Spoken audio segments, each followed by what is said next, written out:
Chelsea Football Club will submit a new proposal for Raheem Sterling. He is the number one attacking target for Chelsea Football Club, as confirmed by many journalists. The Bowley Group mean business. They want around 6 new signings and are prepared to spend somewhere in the region of £200 million.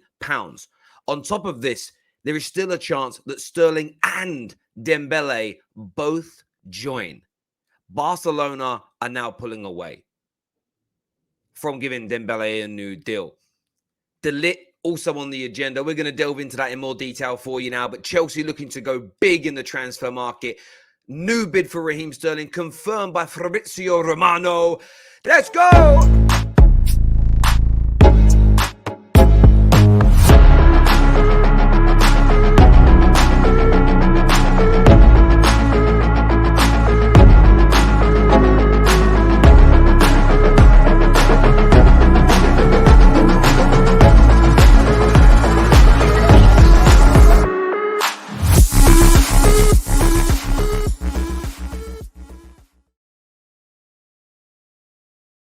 Chance that Sterling will get over the line. And at the moment, for those maybe that have asked about Sterling, the situation, as reported a couple of days ago, is Sterling hasn't made his mind up yet, but Manchester City very much open to a sale as long as they get in between 90 and 100 million collectively for Jesus and Sterling together. So base fees of about 90 million plus add-ons taking it around or over 100 million. And Sterling's quite prepared to go to London, and Chelsea are very confident in agreeing personal terms and selling him his kind of role at that football club. So much like Jesus and Arsenal, which has not hit any road bumps and seems a logical fit, Sterling to Chelsea makes a lot of sense.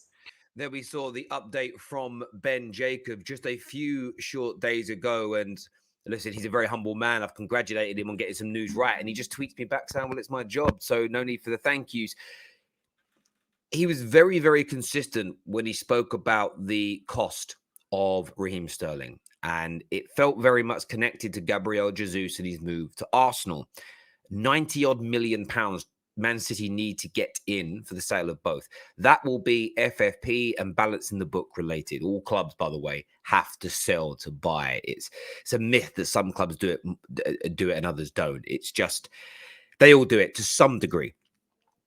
These things just need to be publicized more, because I'm sick and tired of seeing these fans treated like stupid donkeys with nonsense football manager-esque analysis of the transfer market. Frustrates the living daylights out of me.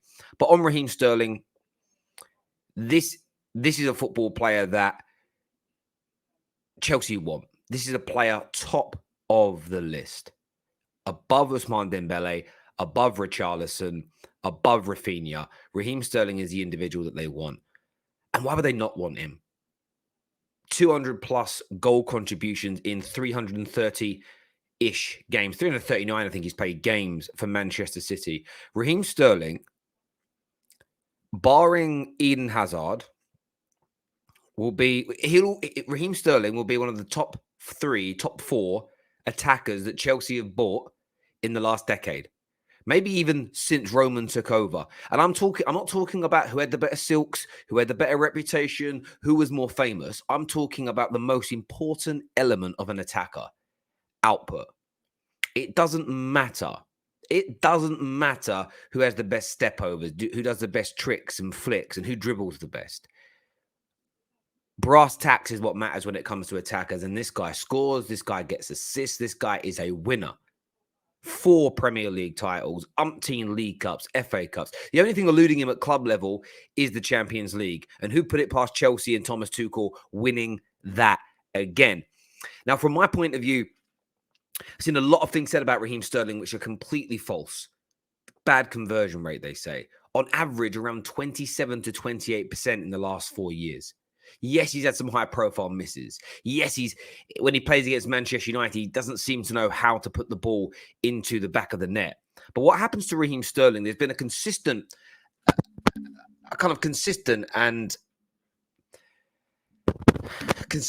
persistent, weird kind of obsession with trying to play him down. A weird obsession with trying to find the holes in this young man.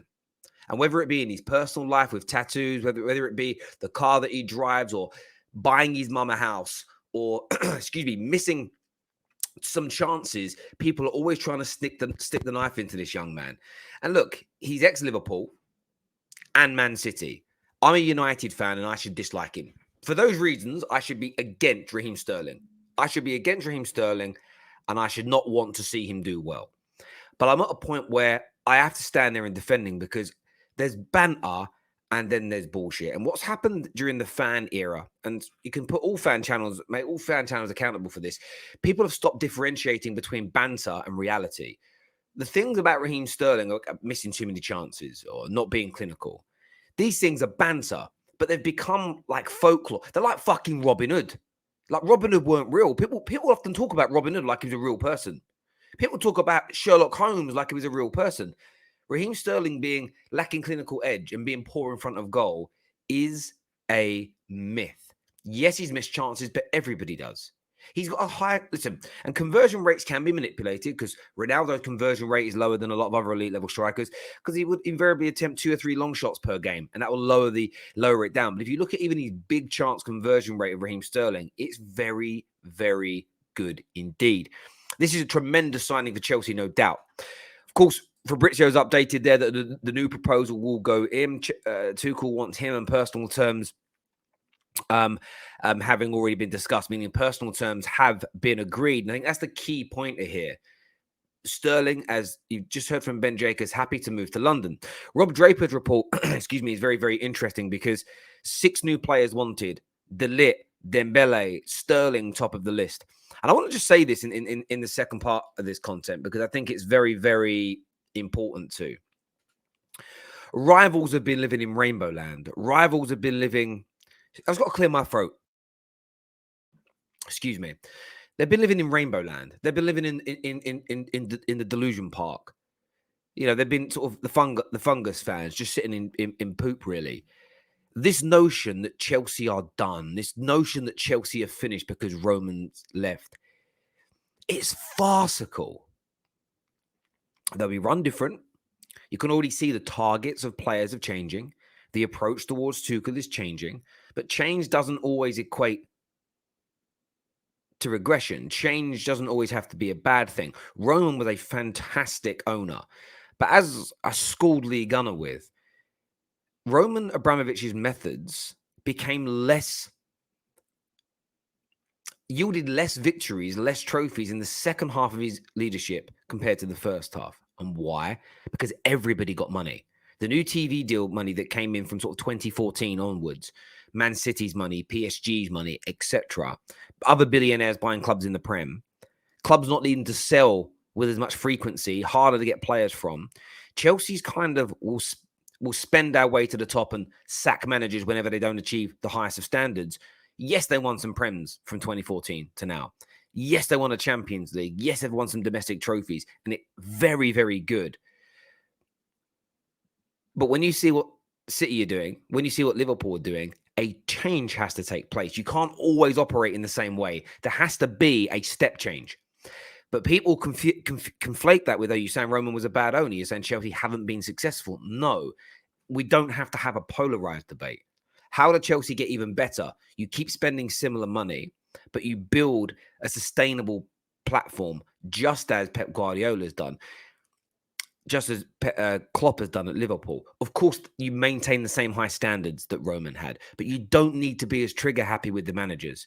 Jose, first time round, would have gone on to win multiple more league titles and probably the Champions League if they gave him what he wanted. Sacking Carlo Ancelotti is probably the biggest mistake that Roman ever made in his life. Employing Frank Lampard, massive mistake. Not buying Thomas Tuchel last summer the players he wanted, another massive mistake. You can be successful and still make mistakes. So the new Bowley group can come in and go, right, well, let's maintain all the things that works, but let's fine-tune the areas that we think could be improved. And this could be it. Pulling away from Chelsea targets and giving Tuchel what he wants. Now, some of you will say, oh, Terry, you're contradicting yourself because you said there should be a club plan. There should, but the club plan has to suit and match the manager that you've got. So build things to the spec of Tuchel. And when Tuchel moves on for any which way reason, just don't go in a completely new direction with a new manager that needs 15 new players and a squad overhaul. Maintain the continuity. That way you can merge together what Roman did brilliantly and what we've seen the Cities and the Liverpools do. Because as I mentioned many times, City and Liverpool will not go from their current managers to Simeone style.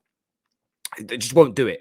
The players having to learn to play differently, the money that it would cost to do, the risk of not winning, they're not going to do it. There will be an air. There's a reason why managers like Maurizio Pochettino, managers like Ten Hag are on the shortlist to replace Pep Guardiola. They want a particular style so that hopefully someone can just pick up where Pep left off. That's going to be very hard because one of the best managers in the world. But back to the point with Chelsea.